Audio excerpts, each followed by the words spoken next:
ছাত্ৰ-ছাত্ৰীসকল মই মৌচুমী তোমালোক সকলোকে জনাক মৌচুমী ইকো ক্লাছলৈ স্বাগতম জনাইছোঁ। আজিৰ ক্লাছটোত আমি আলোচনা কৰিম BA 6 semester economics major Dibrugarh university history of economic থটৰ যোনখন পেপাৰ আছে সেই পেপাৰখনৰ ইউনিট নাম্বাৰ 5ত তোমালোকৰ এটা কনচেপ্ট আছে কৌটিল্যছ কণ্ট্ৰিবিউশ্যন, অৰ্থাৎ ভাৰতীয় অৰ্থনীতিত কৌটিল্যৰ অৱদানখিনি আমি আলোচনা কৰিম। বহুত বেছি ইম্পৰ্টেণ্ট হয় আৰু এজ এ ইকনমিক্সৰ ষ্টুডেণ্ট হিচাপে আমি যিখিনি ইণ্ডিয়ান কণ্ট্ৰিবিউশ্যন আছে ইয়াত তোমালোকে কৌটিল্যৰ বিষয়ে পঢ়িব লাগিব, মহাত্মা গান্ধীৰ বিষয়ে পঢ়িব লাগিব। গতিকে এই কনচেপ্টখিনি ইম্পৰ্টেণ্ট হয় আৰু যিখিনি ছাত্ৰ ছাত্ৰীয়ে 5th ছেমিষ্টাৰ আমাৰ কোৰ্চৰ লগত জড়িত হৈ আছিলে, যোৱাকালি তোমালোকৰ যিহেতু ৰিজাল্ট দিছে সকলোৱে ৰিজাল্টখিনি শ্বেয়াৰ কৰিছা, যথেষ্ট ভাল লাগিছে কাৰণ যেনেধৰণে আচলতে তোমালোকক পঢ়োৱা হৈছিলে সেই অনুপাতে তোমালোকৰ মাৰ্কছখিনি ভাল হৈছে। গতিকে তোমালোকৰ যদি ৰিজাল্ট ভাল হয় গতিকে আমাৰ আৰু বেছি কষ্ট কৰিব মন যায়, আৰু বেছি তোমালোকৰ কাৰণে কাম কৰি যাবলৈ মন যায়। মই আশা কৰোঁ 5th ছেমিষ্টাৰৰ নিচিনাকৈ এইবাৰ 6th ছেমিষ্টাৰটো তোমালোকৰ ৰিজাল্ট খুব ভাল হওক। খালি এটা কথা মন কৰিবা, এইবাৰ কেইখনমান পেপাৰ আছে, ধৰা এই হিষ্ট্ৰী অফ ইকনমিক্সৰ থটৰ এই পেপাৰখন খুব কম হয়, স্ক'ৰিং হয়। গতিকে মেইন কথাটো হৈছে যে ষ্টুডেণ্টে এই পেপাৰখন পঢ়িবলৈ মন নকৰে। বাকী ইণ্টাৰনেশ্যনেল ইকনমিক্সৰ পেপাৰখনতকৈ মেক্সিমামৰ ক্ষেত্ৰতে এইটো হয়, মানে হিষ্ট্ৰীৰ কাৰণে সেই পেপাৰখন মানে ইজি বুলি ভাবিয়ে পিছলৈ থৈ দিয়া যায় নে তোমাৰ বহুত বেছি থিয়ৰীৰ কাৰণেই তেওঁলোকে থৈ দিয়া যায়। সেইটো যদি তোমালোকে একেবাৰে লাষ্ট ছেমত সেই প্ৰব্লেমটো নকৰিবা, কাৰণ প্ৰথমৰ পৰাই যদি পঢ়া তেতিয়াহে তোমালোকৰ এভাৰেজ স্ক'ৰটো মেইনটেইন হৈ থাকিব। গতিকে সেইটো কথা মই প্ৰথমতেই কৈ দিছোঁ। গতিকে যিহেতু সমান্তৰালভাৱে আমি বাকী যিখিনি ছেমিষ্টাৰ গৈছে সেই ছেমিষ্টাৰবিলাকৰ লগত যদি এটা কনষ্টেণ্ট তোমালোকক মাৰ্কছ লাগে তেতিয়াহ'লে এই হিষ্ট্ৰী অফ ইকনমিক্সৰ থটৰ পেপাৰখন তোমালোকে কোনো কাৰণতে ইগন'ৰ নকৰিবা, ঠিক আছে। আৰু আজিৰ ভিডিঅ'টোত আমি বহুত ডিটেইলছতে আলোচনা কৰিম কৌটিল্যৰ কণ্ট্ৰিবিউশ্যনখিনি, কাৰণ আমাৰ এইখিনি হৈছে আমাৰ পিলাৰ হয়। গতিকে এই পিলাৰখিনি আমাক থাকিলেহে আমি এজ এ ইকনমিক্স ষ্টুডেণ্ট হিচাপে বা এজ এ ইণ্ডিয়ান হিচাপে আমি জানিব পাৰিম যে কৌটিল্য বা যাক আমি চাণক্য বুলি কওঁ, তেওঁ 4ৰ্থ শতিকাৰ মগধৰ শাসনকৰ্তা চন্দ্ৰগুপ্ত মৌৰ্যৰ প্ৰধানমন্ত্ৰী আছিলে কৌটিল্য, আৰু তেওঁৰ প্ৰকৃত নাম আছিলে বিষ্ণুগুপ্ত আৰু তেওঁক চাণক্য নামেৰেও জনা গৈছিলে। গতিকে সেই কৌটিল্যৰ যি অৰ্থশাস্ত্ৰ নামৰ এখন তেওঁ গ্ৰন্থ ৰচনা কৰি ভাৰতবৰ্ষৰ প্ৰাচীন যিখিনি ভাৰতীয় চিন্তাধাৰা, সেই প্ৰাচীন ভাৰতীয় চিন্তাধাৰাৰ লগতে সামাজিক, ৰাজনৈতিক আৰু সমসাময়িক পৰিৱেশৰ এক প্ৰতিচ্ছবি সেই অৰ্থশাস্ত্ৰ দাঙি ধৰিছিলে। গতিকে আজিৰ ভিডিঅ'টো অৰ্থশাস্ত্ৰখনৰ থ্ৰুৱেদি কেনেধৰণে ভাৰতীয় অৰ্থনীতিত কৌটিল্যৰ কণ্ট্ৰিবিউশ্যন আছে সেই কণ্ট্ৰিবিউশ্যনখিনি আলোচনা কৰিম। ভিডিঅ'টো শেষলৈকে চাবা। আৰু ভিডিঅ'টো অসমীয়া মাধ্যমত প্ৰভাইড কৰিছোঁ যাতে সকলো ছাত্ৰ ছাত্ৰীয়ে ইয়াৰ পৰা উপকৃত হয়, আৰু ইংৰাজী মাধ্যমত আমাৰ কোৰ্চৰ ভিতৰত প্ৰভাইড কৰা হ'ব, ঠিক আছে। মই বেছি ডিটেইলছতে দি দিছোঁ কনচেপ্টখিনি যাতে সকলোৰে ক্লিয়াৰ হয়। যি ধৰণৰ কুৱেশ্যনেই নাহক লাগিলে তোমালোকে এই কৌটিল্যৰ যিখিনি কণ্ট্ৰিবিউশ্যন হয় আজিৰ ভিডিঅ'টোতে সকলো ধৰণৰ আনচাৰ তোমালোকে পাই যাবা, ঠিক আছে। এতিয়া খ্ৰীষ্টপূৰ্ব 4ৰ্থ শতিকাৰ মগধৰ শাসনকৰ্তা চন্দ্ৰগুপ্ত মৌৰ্যৰ প্ৰধানমন্ত্ৰী আছিলে কৌটিল্য, যাক চাণক্য বুলি কোৱা হয়। অসাধাৰণ পণ্ডিত্য আৰু বুদ্ধিমত্তাৰ অধিকাৰী কৌটিল্যই অৰ্থশাস্ত্ৰ নামৰ এখন গ্ৰন্থ ৰচনা কৰি প্ৰাচীন ভাৰতৰ অৰ্থনৈতিক চিন্তাধাৰাৰ লগতে সামাজিক, ৰাজনৈতিক আৰু সমসাময়িক পৰিৱেশৰ এক প্ৰতিচ্ছবি দাঙি ধৰে। অৰ্থশাস্ত্ৰ হৈছে 430 পৃষ্ঠা জোৰা আৰু 15টা অধ্যায়ত বিভক্ত এখন বৃহৎ গ্ৰন্থ। মন কৰিবা যে তাত কিমানটা পৃষ্ঠা আছে, 430, আৰু অধ্যায় আছে 15, ঠিক আছে। এইখিনি মন কৰিবলগীয়া কথা। গ্ৰন্থখনিত চাণক্যৰ অগ্ৰজ ভাৰতীয় দাৰ্শনিকসকলৰ অৰ্থনৈতিক চিন্তাধাৰাৰ বিষয়েও সন্নিৱিষ্ট কৰা হৈছে। গতিকে এই চাণক্যৰ যোনখন অৰ্থশাস্ত্ৰ, সেই চাণক্য অৰ্থশাস্ত্ৰখনত অকল যে তেওঁ নিজৰ পইণ্ট অফ ভিউ ৰাখিছিলে সেইখিনি নহয়, সেইখিনি সময়ত তেওঁ যিখিনি অগ্ৰজ ভাৰতীয় দাৰ্শনিক আছিলে সেই দাৰ্শনিকসকলৰ অৰ্থনৈতিক চিন্তাধাৰা সেই সকলোখিনি তাত সন্নিৱিষ্ট কৰিছে।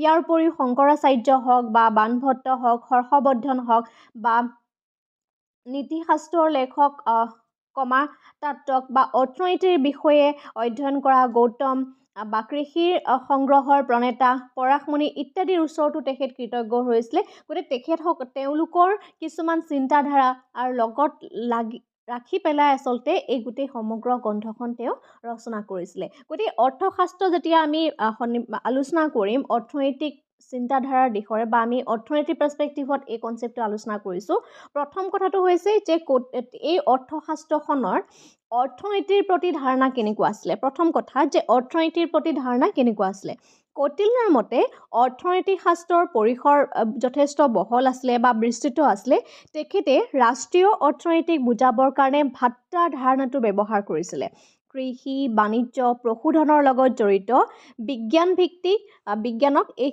ভাট্টা বুলি কোৱা হয় ভাট্টা কি হয় ভাট্টা হৈছে যে কৌটিল্যৰ মতে তেওঁলোকৰ অৰ্থনৈতিক পৰিসৰ যথেষ্ট বহল বা বিস্তৃত গতিকে তেখেতে ৰাষ্ট্ৰীয় অৰ্থনৈতিক বুজাবৰ কাৰণে এই ভাট্টাৰ যিটো শব্দ বা যিটো ধাৰণা সেই ধাৰণাটো ব্যৱহাৰ কৰিছিলে কৃষিৰ ক্ষেত্ৰত হওক বাণিজ্যিক ক্ষেত্ৰত হওক পশুধনৰ লগত জড়িত বিজ্ঞানক সাধাৰণতে ভাট্টা বুলি কোৱা হৈছিলে অৰ্থশাস্ত্ৰৰ মতে ঠিক আছে পৰৱৰ্তী সময়ত ঋণদাতা আৰু শিল্পকো ভাট্টাত অন্তৰ্ভুক্ত কৰা হৈছিলে কিন্তু অৰ্থশাস্ত্ৰই ভাট্টাৰ উপৰিও ৰাজনীতি বিজ্ঞান নীতিশাস্ত্ৰ যিখিনি সাময়িক বিজ্ঞান এইখিনিকো সামৰি লয় তেখেতৰ মতে অৰ্থবিজ্ঞানত অৰ্থশাস্ত্ৰ অন্তৰ্ভুক্ত আৰু অৰ্থশাস্ত্ৰ এখন বহল আৰু ইয়াত পাৰ্থিব আৰু অপাৰ্থিব দুয়োটা উপাদানকে আলোচনা কৰিব পাৰি ঠিক আছে এইখিনি হৈছে অৰ্থশাস্ত্ৰৰ প্ৰতি ধাৰণা কেনেকুৱা আছিলে তাৰপিছতে আহিছে সম্পদৰ কথা যিহেতু উপাদানৰ কথা যিহেতু কৈছে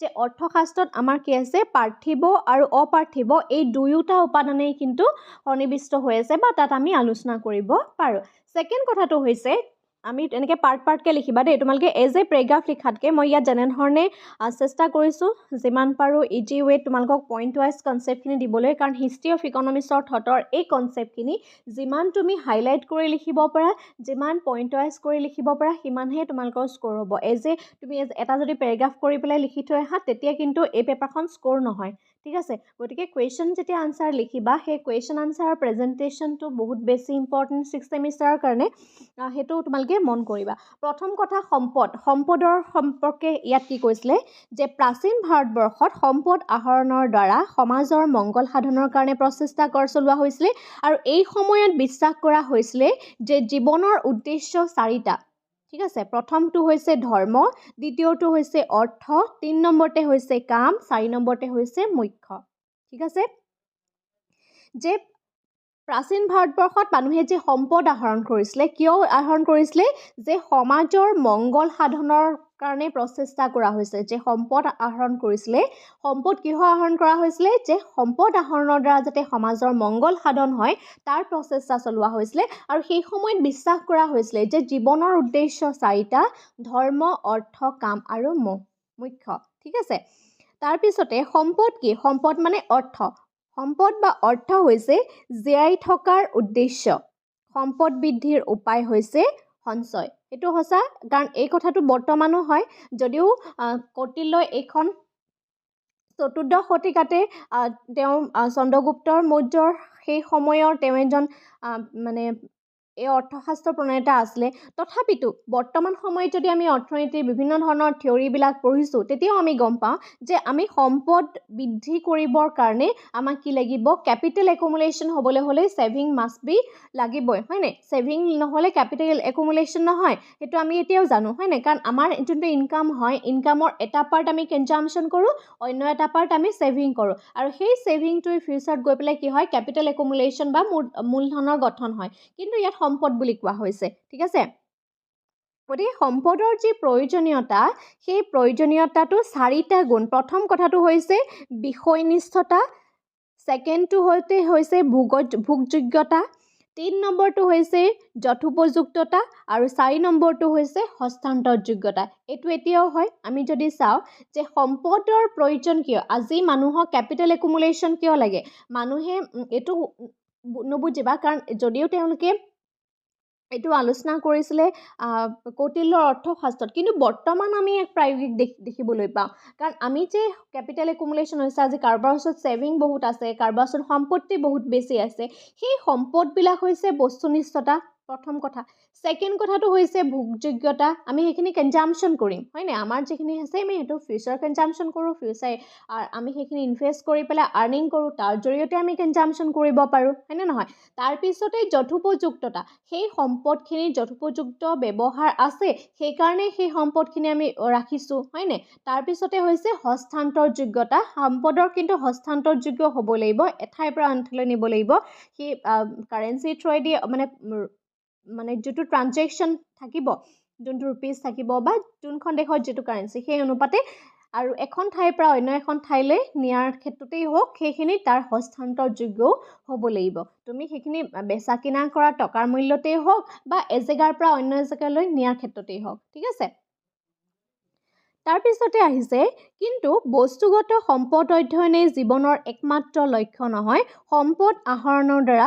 ব্যক্তি তথা সমাজৰ মংগল সাধন হ'ব লাগিব আৰু সম্পদ আহৰণে সৎ বন্ধু সুগৃহিণী সুপুত্ৰ আৰু সততা ৰক্ষা কৰা উচিত এইখিনি হৈছে সম্পদৰ প্ৰতি থকা তেওঁ যিখিনি চিন্তাধাৰা বা তেওঁ যিখিনি সন্নিৱিষ্ট কৰি গৈছে অৰ্থশাস্ত্ৰত ঠিক আছে এটা কথা খুব বেছি ইম্পৰ্টেণ্ট যে এই যে মানুহে বস্তু মানে সম্পদখিনি তেওঁলোকে ৰাখিছে কিন্তু এই যে বা সম্পদ আহৰণ কৰিছে কিন্তু সম্পদ আহৰণ কৰাটোৱে এটা জীৱনৰ উদ্দেশ্য নহয় এজন ব্যক্তিয়ে তেওঁ যিমান পৰিমাণে সম্পদ আহৰণ কৰে সেই সম্পদখিনি যদি তেওঁ অকল নিজৰ মাজতে ৰাখি থয় সেইটো আচলতে তেওঁ বিচৰা নাছিলে সম্পদ বা যিখিনি বস্তুগত সম্পদ সেই বস্তুগত সম্পদ আহৰণেই উদ্দেশ্য নহয় সম্পদ আহৰণৰ দ্বাৰা ব্যক্তি তথা সমাজৰ মংগল সাধন হ'ব লাগিব সেই কথাটো সন্নিৱিষ্ট কৰা আছিলে ঠিক আছে সেকেন্ড পইণ্ট আছে থাৰ্ড পইণ্টটো যদি আমি চাওঁ কৃষিৰ ক্ষেত্ৰত তেওঁৰ ভূমিকা কি আছিলে অৰ্থশাস্ত্ৰত চাবা কৃষি কৌটিল্যৰ লিখনি অনুসৰি সেই সময়ত অৰ্থনীতি আছিলে গ্ৰাম্য ভিত্তিক ডেট মিনছ গ্ৰামীণ আছিলে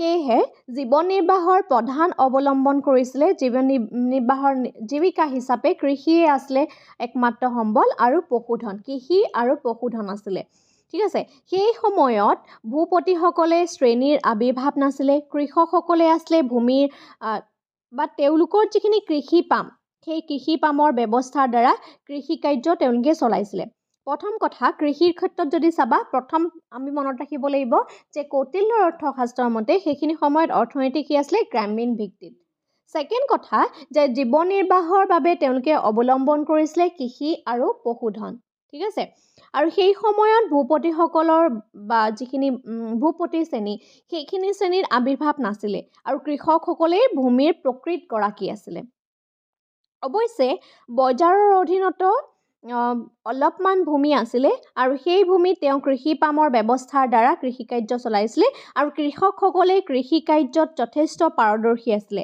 আৰু তেওঁলোকৰ সাৰ বা জলসিঞ্চনৰ ব্যৱহাৰৰ বিষয়ে জানিছিলে মষ্ট ইম্পৰ্টেণ্ট জলসিঞ্চন ভাৰতবৰ্ষত 1960 যেতিয়া গ্ৰীণ ৰিভলিউশ্যন হ'ল সেউজ বিপ্লৱ বনা হ'ল তাৰ জৰিয়তে ভাৰতবৰ্ষৰ বিভিন্ন ৰাজ্যত সেই গ্ৰীণ ৰিভলিউশ্যনৰ প্ৰভাৱ দেখিলে আমি যদি পাঞ্জাৱৰ কথা কওঁ কাৰণ তাত ধান খেতি হওক খুব বেছি এইকাৰণে হয় যে তাত জলসিঞ্চনৰ সুবিধা বহুত বেছি বা আদাৰ আমাৰ নৰ্থ ইষ্টাৰ্ণ ৰিজনটোত ইমান বেছি আমাৰ মানে ৰিচোৰ্চ আছে তাত সত্ত্বেও কিন্তু আমি মানে ৱেডাৰৰ ওপৰত ডিপেণ্ড হ'বলগীয়া হয় ওৱান টাইমে আমি খেতি কৰোঁ বাকীখিনি আমাৰ মাটি এনেই পৰি থাকে হয়নে কাৰণ আমাৰ জলসিঞ্চনৰ যিটো সমস্যা সেই জলসিঞ্চনৰ সমস্যাটো আমি দেখিবলৈ পাওঁ কিন্তু সেই কৌটিল্য অৰ্থশাস্ত্ৰত সেইখিনি সময়ত যিখিনি কৃষক আছিলে সেই কৃষকসকলেও সাৰ হওক বা জলসিঞ্চন হওক এই বিষয়ে তেওঁলোকে জানিছিলে ঠিক আছে সাম্প্ৰতিক সময়ত কৃষি ব্যৱস্থা কৃষি কাৰ্যৰ অবণ্টন ইত্যাদিৰ বিষয়েও তেওঁলোকে জানিছিলে আৰু চৰকাৰেও কৃষি কাৰ্য উন্নয়নৰ কাৰণে বিভিন্ন ধৰণৰ কাৰ্যসূচী গ্ৰহণ কৰিছিলে এতিয়া চোৱা ইয়াত চৰকাৰ বুলি যে কোৱা হৈছে মানে ডেট মিনছ সেইখিনি সময়ত যিখিনি ৰজাৰ ঘৰীয়াৰ মানুহ আছিলে সেইখিনিয়ে তেওঁলোকৰ চৰকাৰ যোনে শাসন কৰিছিলে ঠিক আছে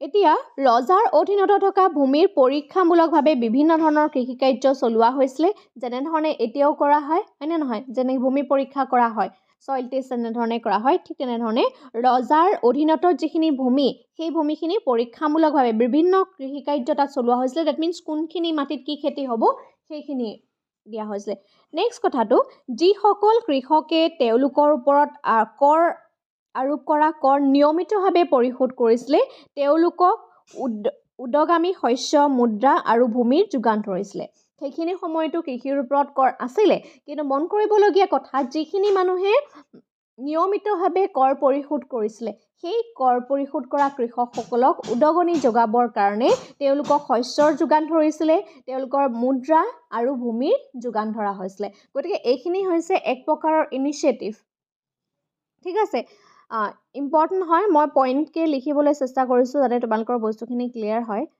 নেক্সট পইণ্ট নম্বৰ 3 হৈছে কৃষি কাৰ্যৰ পৰা এক বুজন পৰিমাণৰ কৰ ৰাজভঁৰাললৈ সংগ্ৰহ কৰা হৈছিলে এতিয়া চোৱা আমাৰ ভাৰতবৰ্ষৰ ক্ষেত্ৰতে যদি আমি চাওঁ তেতিয়াহ'লে টেক্সৰ থ্ৰুৱেদি চৰকাৰে কি হয় ৰেভিনিউটো আৰ্ণ কৰে হয়নে সি ডাইৰেক্ট টেক্স হওক বা ইনডাইৰেক্ট টেক্স হওক ঠিক তেনেধৰণে সেইখিনি সময়তো কৃষিৰ পৰা যিখিনি কৰ সংগ্ৰহ কৰা হৈছিলে সেই কৰ সংগ্ৰহখিনি ৰাজভঁৰাল মানে কি এতিয়া যদি আমি চৰকাৰ বুলি কওঁ সেইখিনি সময়ত ৰজা আছিলে তেন্তে ৰজাই তেওঁলোকৰ ৰাজভঁৰাললৈ সেই কৰখিনি সংগ্ৰহ কৰি নিছিলে নেক্সট ব্যৱসায়ীসকলে যাতে কৃষকসকলৰ শস্যৰ উচিত মূল্য দিয়ে তাৰ ওপৰতো বিশেষ নজৰ ৰখা হৈছিলে আৰু সেইখিনি সময়তো ব্যৱসায় আছিলে আৰু সেই ব্যৱসায়ীবিলাকে কি হয় কৃষকৰ পৰা যাতে যেতিয়া শস্যটো ক্ৰয় কৰাৰ সময়ত যাতে তেওঁলোকে এটা উচিত মূল্য পায় সেই ব্যৱস্থাটো কৰা হৈছিলে যাতে এনেকুৱা হ'ব নালাগিব যে কৃষকে কষ্ট কৰিব আৰু কোনোবাই ওপৰতে সেই বস্তুখিনি কম মূল্যত লৈ যাব ঠিক আছে নেক্সট তাৰ উপৰিও যিসকল কৃষকে নিজেই কৃষি কাৰ্যত জড়িত নহয় আনলৈ ভূমি হস্তান্তৰ কৰিছিলে তেওঁলোকৰ পৰা ভূমি বাজেয়াপ্ত কৰা হৈছিলে এনেকুৱা কিছুমান আছিলে যে মই ধৰি লৈছোঁ এজন কৃষক গতিকে এওঁ বহুত মাটি আছে ফৰ এক্সাম্পল এনেধৰণে বুজিবা তেতিয়া ষ্টৰিটো মনত ৰাখিব আৰু পাহৰি নোযোৱা আৰু ইণ্টাৰেষ্টিং লাগিব এইজন ব্যক্তি তেওঁ আছে অলপমান ভূমি বহুত বেছি তেওঁ মাটি আছে গতিকে তেওঁ যদি কয় যে তেওঁ নিজে খেতি নকৰে অন্য এজন বি নামৰ ব্যক্তি এজনক তেওঁ যদি খেতিখিনি মাটি দি দিয়ে আৰু তাৰ বিনিময়ত তেওঁ 35% লৈ লয় ঠিক আছে 35% ল'লে আৰু বা 35তকৈতো বেছিয়ে লয় তাৰ বিনিময়ত যদি তেওঁ 55% মান লৈ ল'লে ঠিক আছে মাটিটো এই ব্যক্তিজনৰ মাটিটোত বি ব্যক্তিজনে খেতি কৰিছে ধৰি এইটো আকৌ অৰ্থশাস্ত্ৰত নাই দেই মই এনেহে বুজাব চেষ্টা কৰিছোঁ তেওঁ আধাতকৈ বেছি অংশ তেওঁ লৈ ল'লে ঠিক আছে বি ব্যক্তিজনে কি কৰিলে খেতিহে কৰিলে তেওঁ কষ্ট কৰিলে আৰু এই ব্যক্তিজনৰ জাষ্ট মাটিখিনি আছে তেতিয়া কি হ'ব এনেধৰণৰ যিখিনি কৃষকে কৰে সেই কৃষকসকলৰ মাটিখিনি বাজেয়াপ্ত কৰা হৈছিলে ঠিক আছে গতিকে এইখিনি আছিলে তেওঁলোকৰ কৃষিৰ ওপৰত থকা কথা 4 নম্বৰটো হৈছে ৰাজস্ব বিজ্ঞানৰ কৌটিল্যৰ ধাৰণা কি আছিলে কৌটিল্যৰ মতে বিভিন্ন ধৰণৰ উন্নয়নমূলক কাৰ্যসূচী ৰূপায়ণ কৰিবৰ বাবে চৰকাৰক ৰাজহৰ প্ৰয়োজন হয় আৰু ৰাজহ প্ৰধানকৈ 3টা প্ৰকাৰৰ থাকে প্ৰথম কথা যে দেশত উৎপাদিত দ্ৰব্যৰ ওপৰত কৰ ৰাজস্ব বিজ্ঞান যেনে ধৰণে আমি এতিয়া পাব্লিক ফাইনেন্স পঢ়িবলৈ পাইছোঁ হয়নে সেই কৌটিল্যৰ সময়ত তেওঁ অৰ্থনীতি উন্নয়নৰ কাৰণে বিভিন্ন ধৰণৰ উন্নয়নমূলক কামখিনি ৰূপায়ণৰ কাৰণে চৰকাৰে ৰাজহৰ প্ৰয়োজন যেনেধৰণে বৰ্তমান সময়ত চৰকাৰৰ বিভিন্ন ধৰণৰ উন্নয়নমূলক কামখিনিৰ কাৰণে বিভিন্ন ধৰণৰ ডিপাৰ্টমেণ্টবিলাক আছে হয়নে ধৰি লৈছোঁ এতিয়া ট্ৰান্সপৰ্ট কমিউনিকেশ্যন ৰোড এইবিলাক আমাৰ ভালদৰে চলাই নিবৰ কাৰণে চৰকাৰক কি হয় এটা পুঁজিৰ প্ৰয়োজন হয় আৰু সেই পুঁজিটো কি কৰিব চৰকাৰে টেক্স বা নন টেক্স থ্ৰুৱেদি চৰকাৰে এজ এ ৰেভিনিউ কালেক্ট কৰিব আৰু সেই ৰেভিনিউখিনি এগেইন পাব্লিক এক্সপেণ্ডিচাৰ কৰিব সেইটোৱে বৰ্তমান সচৰাচৰ হৈ আছে ঠিক তেনেধৰণে সেইখিনি সময়ত ৰজায়েও তেওঁলোকে গোটেই দেশখন চলাই নিবৰ কাৰণে চৰকাৰক বা সেই ৰজাসকলকো তেওঁলোকৰ ৰাজহৰ প্ৰয়োজন হৈছিলে আৰু সেই ৰাজহখিনিতে বিভিন্ন ধৰণৰ শিতানৰ পৰা ৰাজহ কেনেধৰণে আহৰণ কৰিব পাৰিব আৰু তাৰ কাৰণে তেওঁ বিভিন্ন ধৰণৰ প্ৰকাৰৰ কথা কৈছে প্ৰথম কথাটো হৈছে যে দেশত উৎপাদিত দ্ৰব্যৰ ওপৰত কৰ আৰোপ কৰা এতিয়াও হয় যে যিখিনি দ্ৰব্য দেশত উৎপাদিত হৈছে সেই দ্ৰব্যবিলাকৰ পৰা কৰ আৰোপ কৰিব লাগিব আৰু সেই কৰটো পুনৰ ৰাজভঁৰাললৈ তেওঁলোকে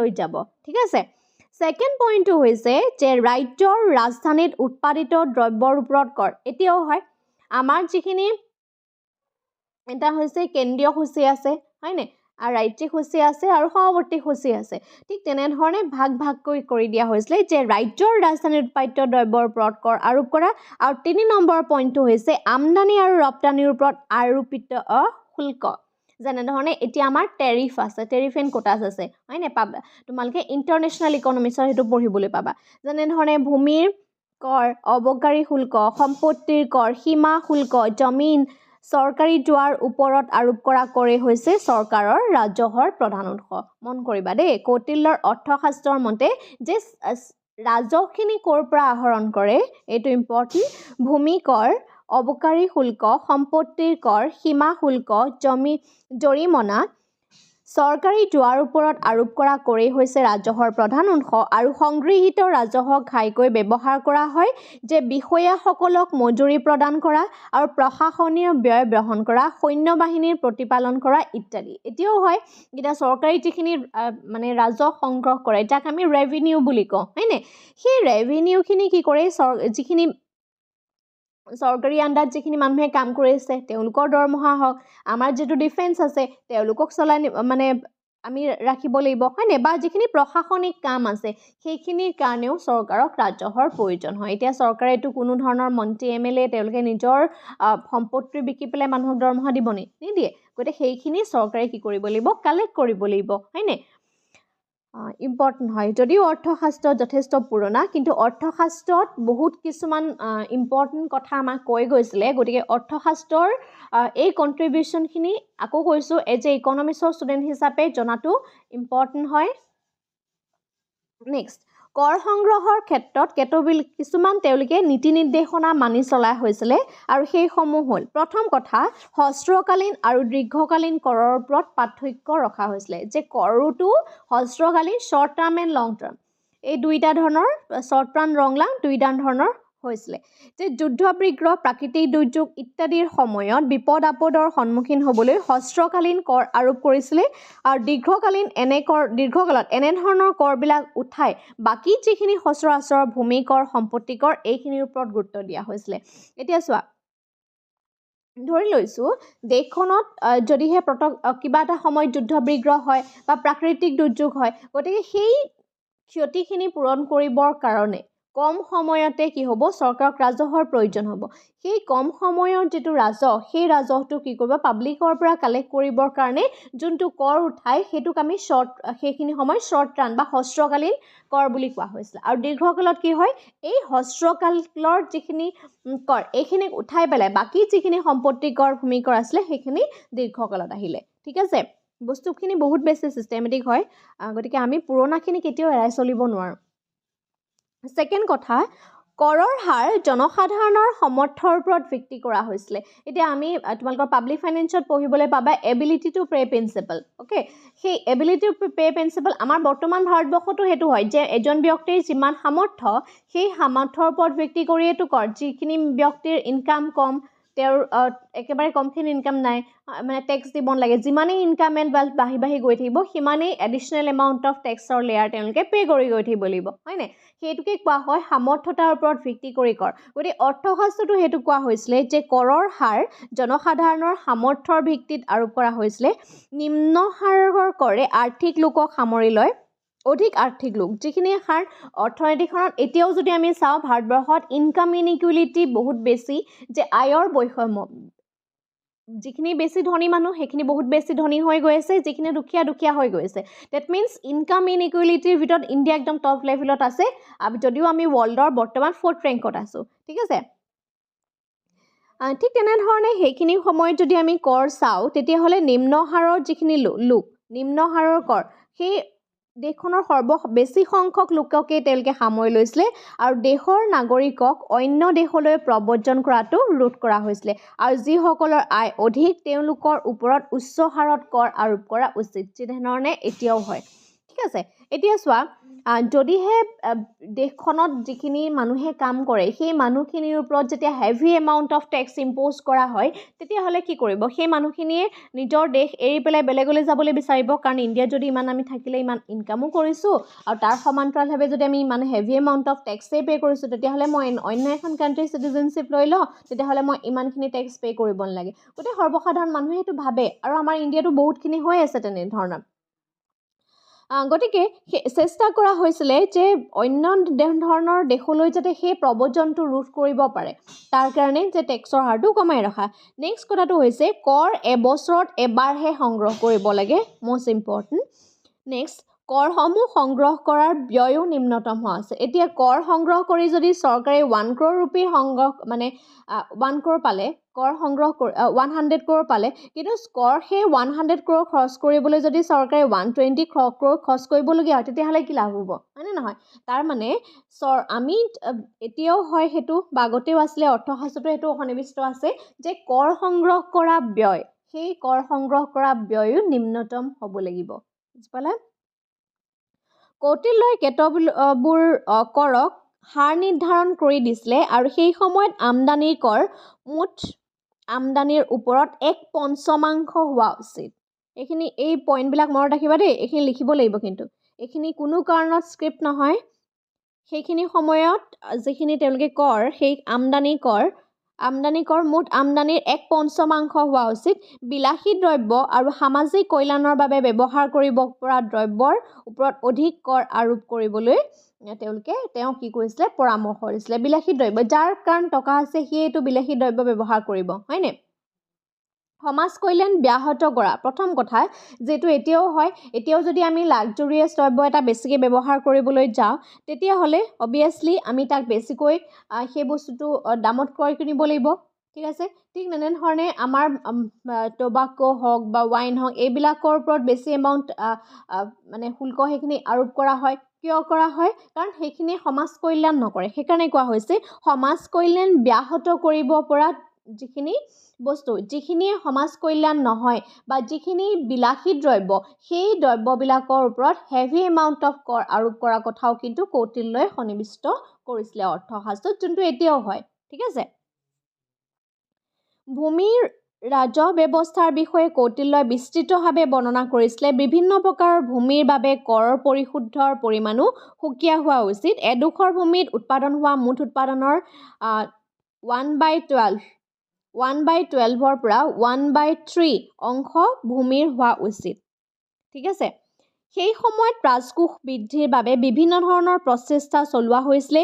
যিসকল বিষয়াই ফাঁকি, ত্ৰুটিপূৰ্ণ সংগ্ৰহ কৰাৰ ব্যৱস্থা, অনুপযুক্ত পৰিচালনা ইত্যাদি ৰোধ কৰিবলৈ সক্ষম হৈছিলে, সততা আৰু দক্ষতাৰ পৰিচয় দিছিলে। ঠিক তেনেধৰণে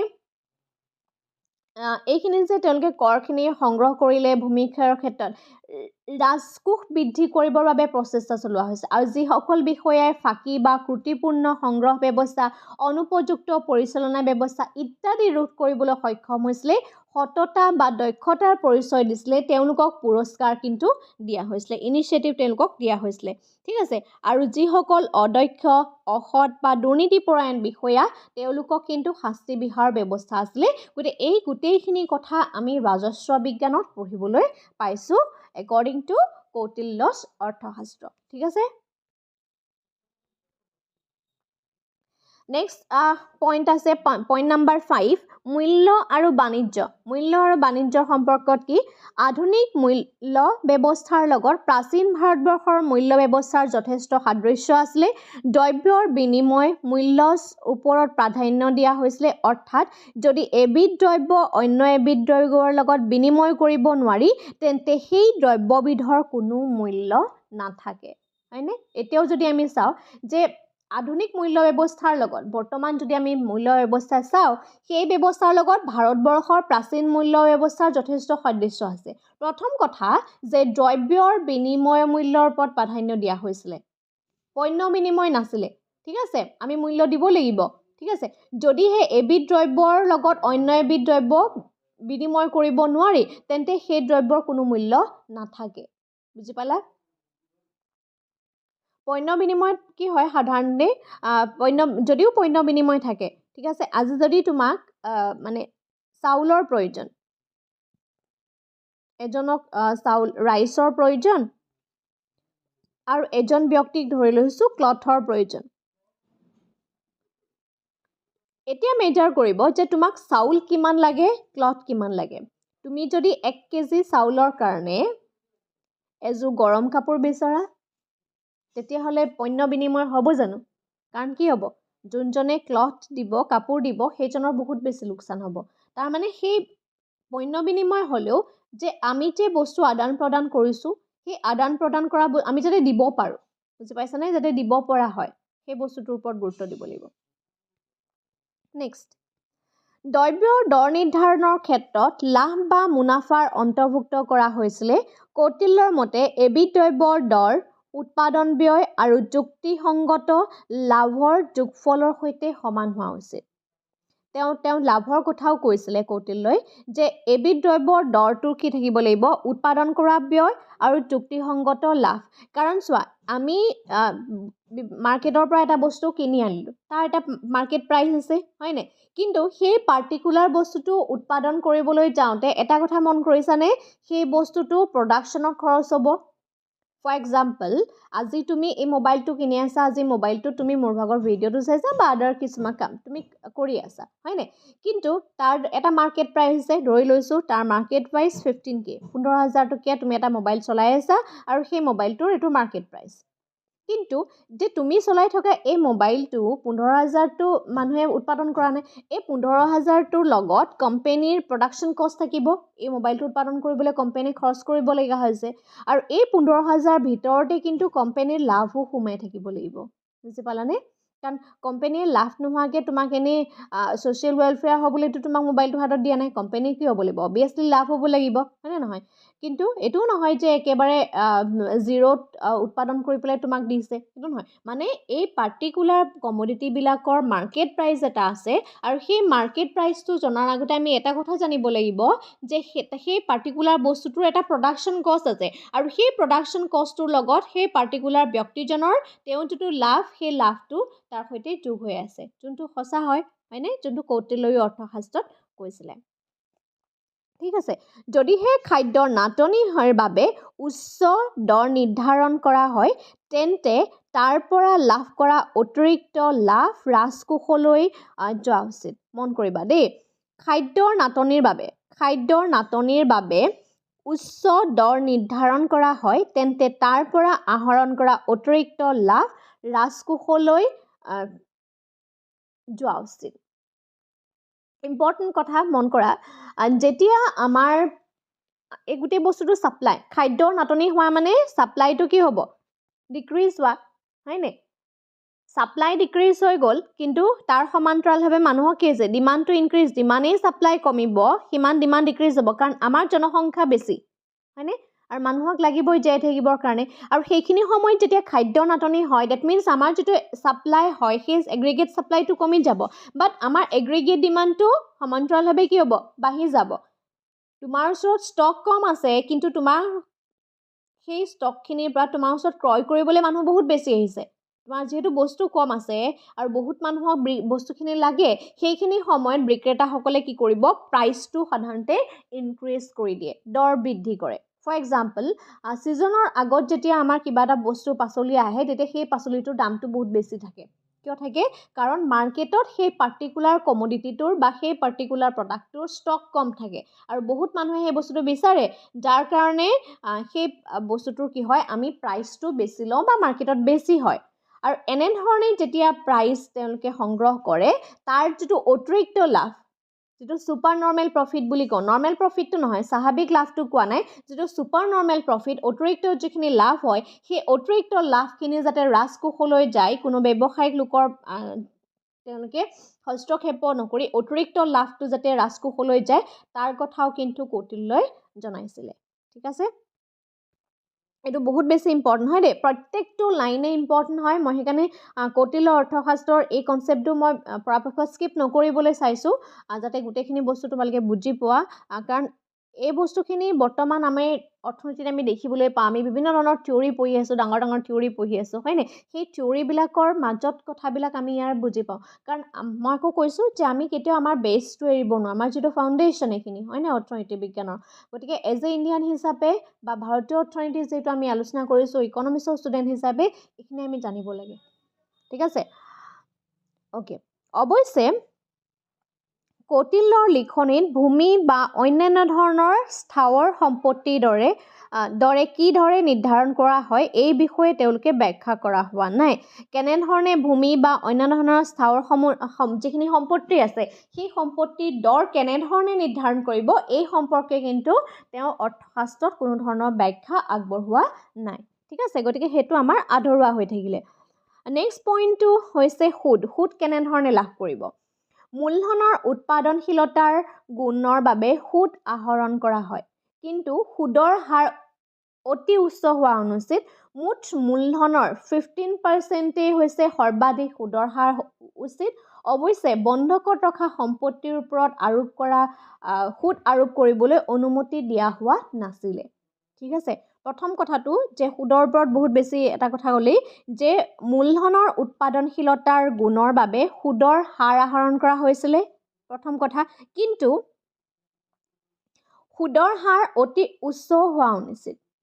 আমি ইণ্টাৰেষ্ট দিব লাগে যে সেইখিনি সময়ত আচলতে এই যে এতিয়া যিখিনি আমাৰ আধুনিক বেংক ব্যৱস্থা আছিলে, সেই আধুনিক বেংক ব্যৱস্থাখিনি নাছিলে, হয়নে? যিখিনি সৰ্বসাধাৰণ ভেলিজ মানি লেণ্ডাৰ্ছ আছিলে বা তেনেধৰণে তেওঁলোকে সুদৰ আনিছিলে, কিন্তু সুদৰ হাৰ অতি বেছি হ'ব নালাগিছিলে, সেই কথাটো কৈছিলে। ছেকেণ্ড কথা, মুঠ মূলধনৰ 15%ই সৰ্বাধিক সুদৰ হাৰ হোৱা উচিত বুলি কৈছিলে। অৱশ্যে বন্ধক ৰখা সম্পত্তিৰ ওপৰত সুদ আৰোপ কৰিবলৈ অনুমতি দিয়া হোৱা নাছিলে। ঠিক আছে, পইণ্ট নম্বৰ 7ত কৈছিলে বাণিজ্য। প্ৰাচীন ভাৰতবৰ্ষত জনসাধাৰণৰ স্বাৰ্থক অগ্ৰাধিকাৰ দি বাণিজ্যিক নিয়ন্ত্ৰণৰ ব্যৱস্থা কৰা হৈছিলে। প্ৰথম কথা যে বাণিজ্যিক নিয়ন্ত্ৰণ, ব্যৱসায়ীসকলে যাতে উপভোক্তাসকলক শোষণ কৰিব নোৱাৰে তাৰ কাৰণে সতৰ্ক কৰি দিয়া হৈছিলে। বেপাৰ বাণিজ্যও আছিলে সেইখিনি সময়ত বহুত বেছিকৈ। গতিকে বেপাৰ বাণিজ্যৰ ক্ষেত্ৰত প্ৰাচীন ভাৰতবৰ্ষত জনসাধাৰণক স্বাৰ্থ অগ্ৰাধিকাৰ দিয়া হৈছিলে। আৰু প্ৰথমতেই যিহেতু কোৱা হৈছিলে যে সম্পদ আহৰণৰ উদ্দেশ্যই হৈছে সমাজ কল্যাণ, আৰু সম্পদ আহৰণৰ লগত এই গোটেই বাণিজ্যিক চক্ৰটো জড়িত হৈ আছে। গতিকে সেইকাৰণে কোৱা হৈছিলে যিখিনি ব্যৱসায়ীসকল আছিলে সেই ব্যৱসায়ীসকলে যাতে উপভোক্তাসকলক শোষণ কৰিব নোৱাৰে তাৰ কাৰণে সতৰ্ক কৰি দিয়া হৈছিলে। ছেকেণ্ড পইণ্টটো হৈছে যে ব্যৱসায়ীসকলে আহৰণ কৰিবলগীয়া লাভৰ পৰিমাণ নিৰ্দিষ্ট কৰি দিয়া হৈছে। তেওঁলোকে ইমানখিনিহে লাভ আহৰণ কৰিব পাৰিব, সেইখিনি নিৰ্দিষ্ট কৰি দিয়া হৈছিলে। ভেজালকাৰীক শাস্তি দিয়া হৈছিলে, যাতে যিখিনি ধৰণৰ দ্ৰব্য তেওঁলোকে ধৰা এতিয়া যদি আমি কওঁ ডুপ্লিকেট প্ৰডাক্ট, হয়নে, তাত কিছুমান ভেজাল কৰিছে, সেই তেনেধৰণৰ যদি কিবা ভেজাল কৰে তাতো তেওঁক শাস্তি বিহা হৈছিলে। আৰু ম্যাদ উকলি যোৱা দ্ৰব্য বিক্ৰী কৰিবলৈ দিয়া হোৱা নাছিলে। ঠিক আছে, এইখিনি হৈছে বাণিজ্যিক বাণিজ্যিক ক্ষেত্ৰত দিয়া নিৰ্দেশ। শেষত আহিছোঁ শ্ৰমলৈ। ভাৰতবৰ্ষত প্ৰাচীন বৰ্ণ ব্যৱস্থাত শ্ৰম বিভাজন নীতিৰ ওপৰত প্ৰতিষ্ঠিত আছিলে। দাস প্ৰথাক কৌটিল্যই সমৰ্থন জনোৱা নাছিলে। ইম্পৰ্টেণ্ট, মন কৰিবা, দাস প্ৰথাক কৌটিল্যই সমৰ্থন জনোৱা নাছিলে, কিন্তু প্ৰয়োজন অনুসৰি শ্ৰমিক ভাড়ালৈ আনিব পাৰিছিল। মন কৰিবা যে দাস প্ৰথাক বিচৰা নাছিলে, কিন্তু যেতিয়াই প্ৰয়োজন হয় প্ৰয়োজন অনুসৰি শ্ৰমিকক ভাড়ালৈ আনিব পাৰিছিলে। কৌটিল্যই শ্ৰমিকৰ বাবে কেতবোৰ নীতি নিৰ্দেশনা প্ৰস্তুত কৰি উলিয়াইছিলে। শ্ৰমিকক নিয়োগকৰ্তাই উপযুক্ত পৰিমাণে পাৰিশ্ৰমিক নিদিলে বা শ্ৰমিকে লাভ কৰা পাৰিশ্ৰমিকৰ বিনিময়ত সঠিকভাৱে শ্ৰমদান নকৰিলেও শাস্তি বিহা হৈছিলে। দুটা কথা আছে। প্ৰথম কথা যে শ্ৰমিকসকলক যেতিয়া নিয়োগ কৰিছিলে নিয়োগকৰ্তাই, উপযুক্ত পৰিমাণে তেওঁলোকে যদি পাৰিশ্ৰমিক নিদিয়ে, ঠিক আছে, তেতিয়াও শাস্তি বিহা হৈছিলে।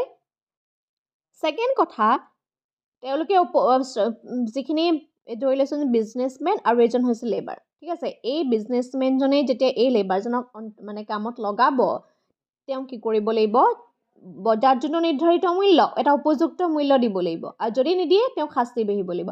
আৰু ছেকেণ্ড কথা, এই লেবাৰজনেও কি কৰিব লাগিব, শ্ৰমদান কৰিব লাগিব, তেওঁ কাম কৰিব লাগিব, পাৰিশ্ৰমিক দিব লাগিব। পাৰিশ্ৰমিকৰ বিনিময়ত তেওঁ কি কৰিব, শ্ৰমদান কৰিব লাগিব, হয়নে, তেওঁ তাৰ পৰা প্ৰডাক্টিভিটি কাম কৰিব লাগিব, যাৰ জৰিয়তে সেই বিজনেছমেনজনৰ লাভ হ'ব, হয়নে। গতিকে যদিহে তেওঁ কামত ফাঁকি দিয়ে বা শ্ৰমদান ভালদৰে নকৰে, তেতিয়াহ'লে এই লেবাৰজনকো কিন্তু পানিছমেণ্টৰ ব্যৱস্থা আছে। ঠিক আছে, এইখিনিয়ে হৈছিলে শ্ৰমৰ ওপৰত কোৱা কথা, বহুত বেছি ইম্পৰ্টেণ্ট। এতিয়া আকৌ কৈছোঁ যে কৌটিল্যৰ পৰা আমি কি পালোঁ, প্ৰথম কথা অৰ্থনীতিৰ ধাৰণা, 2 নম্বৰতে পাইছোঁ সম্পদ, 3 নম্বৰতে পাইছোঁ কৃষিখণ্ড, 4 নম্বৰতে পাইছোঁ ৰাজস্ব বিজ্ঞান, 5 নম্বৰত যদি আমি চাওঁ মূল্য আৰু বাণিজ্য, 6 নম্বৰ সুদ, আৰু 7 নম্বৰ বাণিজ্য, 8 নম্বৰ শ্ৰম। গতিকে এই 8টা প্ৰকাৰে আমি আজি কৌটিল্যৰ অৰ্থশাস্ত্ৰৰ বিষয়ে আলোচনা কৰিলোঁ। আৰু বহুত কিছুমান কনচেপ্ট আছে, কিন্তু যিহেতু লিমিটেড সময়ৰ ভিতৰত আমি গোটেই কুৱেশ্যনটো লিখি শেষ কৰিব লাগিব, গতিকে ইমানখিনি তোমালোকৰ কাৰণে ছাফিচিয়েণ্ট হ'ব। আৰু কিছুমান পইণ্ট তোমালোকে এড কৰিব পাৰা, গতিকে ভালদৰে তোমালোকে পঢ়িবা। এই পেপাৰখন কোনো কাৰণতে ইগন'ৰ নকৰিবা। হিষ্ট্ৰী অফ ইকনমিক থটখন পঢ়িবও লাগে এজ এ ইকনমি ষ্টুডেণ্ট হিচাপে, আৰু লগতে এই পেপাৰখন অন্য পেপাৰখনতকৈ যিহেতু অকণমান কম স্ক'ৰিং হয় আৰু আমাৰ সময়ত যিহেতু 2 ঘণ্টা সময়ত আমি গোটেই পেপাৰখন কমপ্লিট কৰি থৈ আহিব লাগে, গতিকে সময়ৰ নাটনিটো বহুত বেছি হয় এই পেপাৰখনত। গতিকে প্ৰথম আৰম্ভণিৰ পৰাই যদি পঢ়া, মই আশা কৰোঁ তোমালোক সকলোৰে ভাল হ'ব। আৰু যদি সেই কৰ্চত জইন হ'ব বিচাৰিছা, আমাৰ যোনটো হোৱাটছআপ নাম্বাৰ দিয়া হৈছে তাত তোমালোকে জইন কৰিব পাৰিবা। আজিৰ ভিডিঅ'টো ইমানেই, ধন্যবাদ।